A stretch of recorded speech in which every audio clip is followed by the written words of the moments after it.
Bengal files নিয়ে বঙ্গে বিতর্ক আর তারপরই পশ্চিমবঙ্গ সরকারের পক্ষ থেকে দ্য বেঙ্গল ফাইলস নিষিদ্ধ ঘোষণা করে দেওয়া হয়। কিন্তু তারপরেও ডক্টর শ্যামাপ্রসাদ মুখার্জি ভাষা ভবনে কিন্তু এই দ্য বেঙ্গল ফাইলস মুভিটি চলছে।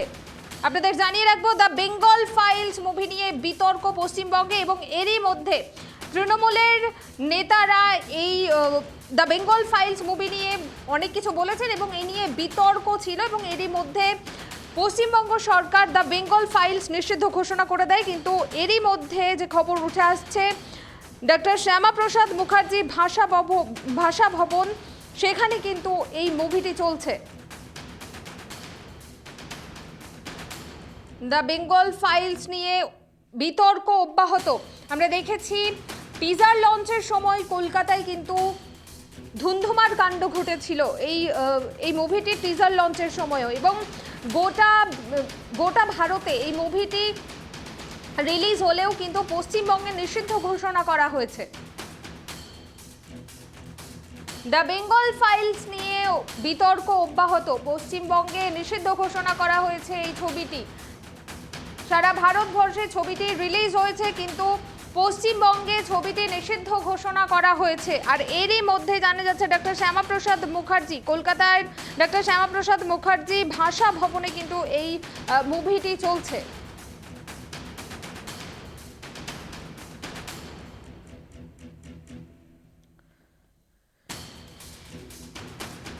দ্য বেঙ্গল ফাইলস নিয়ে বিতর্ক অব্যাহত রয়েছে।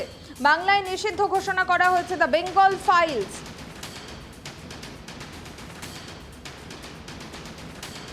এ বিষয়ে বিস্তারিত জানবো। এই মুহূর্তে আমার সঙ্গে সরাসরি যুক্ত রয়েছেন আমাদের প্রতিনিধি ত্রয়ন চক্রবর্তী।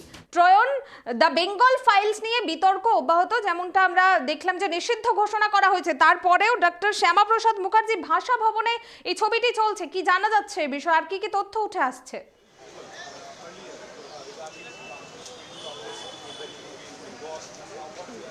দেখো, ন্যাশনাল লাইব্রেরি, সেখানে কিন্তু স্পেশাল ক্লিনিংয়ের ব্যবস্থা করা হয়েছে। এই ন্যাশনাল লাইব্রেরিতে সেখানেই কিন্তু শ্যামাপ্রসাদ মুখোপাধ্যায়ের যে ভাষা ভবন রয়েছে, কেন্দ্রীয় সরকারের একটি সংস্থা যেহেতু, সেখানেই কিন্তু এই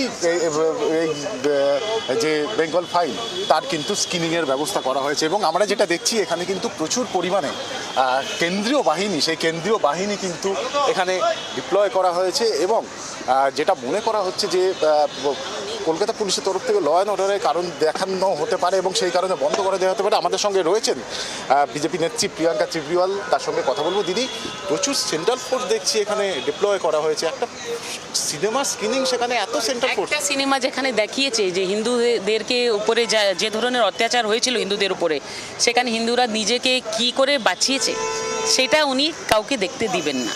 তিনি চান না যে আজকে আমাদের যে পিঢ়ি আছে বা ইয়াং জেনারেশন আছে বা ছোট্ট বাচ্চারা আছে, তারা জানতে পারে যে ইতিহাসে কি হয়েছিল। তাহলে আমি বলি, তাহলে তো এই যে ন্যাশনাল মুভমেন্ট বা এইগুলো ইন্ডিপেন্ডেন্স মুভমেন্ট আমরা বইতে বাচ্চাদের পড়াই, তাহলে তো দরকার না। সেখানেও তো অনেক ভায়োলেন্স হয়েছিল না আমাদের উপরে, সেই ভায়োলেন্সের সঙ্গে লড়াই করে তো আমরা ইন্ডিপেন্ডেন্স পেয়েছিলাম। তো হিন্দুদের উপরে যা অত্যাচার হয়েছিল সেটা আপনি দেখাতে চান না কেন? এখানকার মুখ্যমন্ত্রী চায় না কেন? তুষ্টিকরণের পোষণ যে উনি করেন, যে একটা পার্টিকুলার কমিউনিটিকে, সেই কমিউনিটিদের ব্যথা হয়ে যাবে। রাইটস কেন হবে? আপনি সরকারে আছেন, আপনার দম নেই কন্ট্রোল করার, বলছেন রাইটস হয়ে যাবে। এত সহজ আছে নাকি?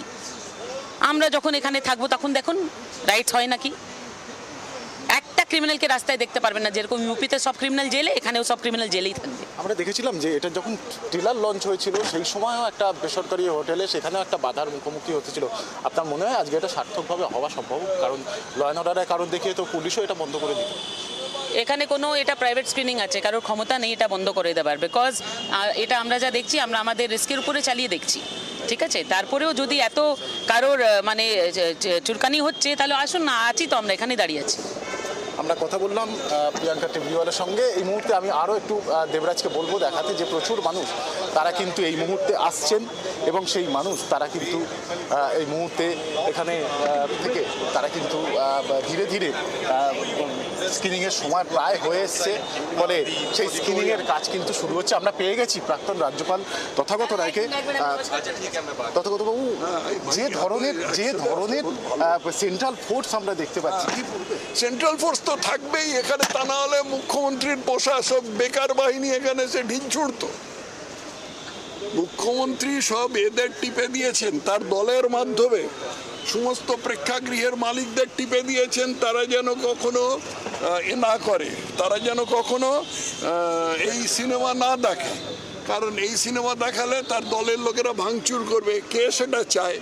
সেই জন্য সবাই অস্বীকার করেছে যে আমরা দেখাবো না। তো সেখানে একমাত্র উপায় হচ্ছে এরকম জায়গায় দেখানো, কিন্তু এটা চেপে রাখা যাবে না, কারণ এই ইলেকট্রনিক যুগে ওটিটির মাধ্যমে এটা সকলের ঘরে পৌঁছে যাবে।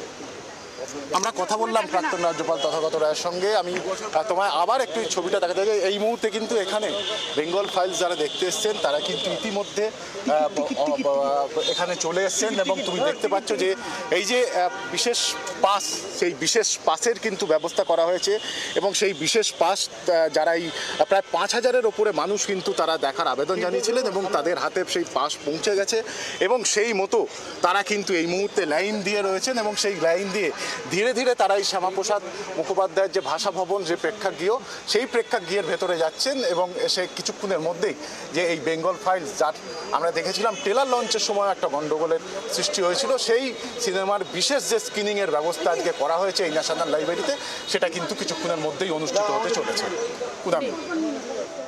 বেশ, ধন্যবাদ ত্রয়ন। নজর রাখো, যে খবরের দিকে আমাদের নজর রয়েছে, একেবারে জন্মলগ্ন থেকেই কিন্তু বিতর্কে রয়েছে দ্য বেঙ্গল ফাইলস এই ছবিটি, এবং বাংলার ইতিহাস বিকৃত করার অভিযোগ উঠেছে।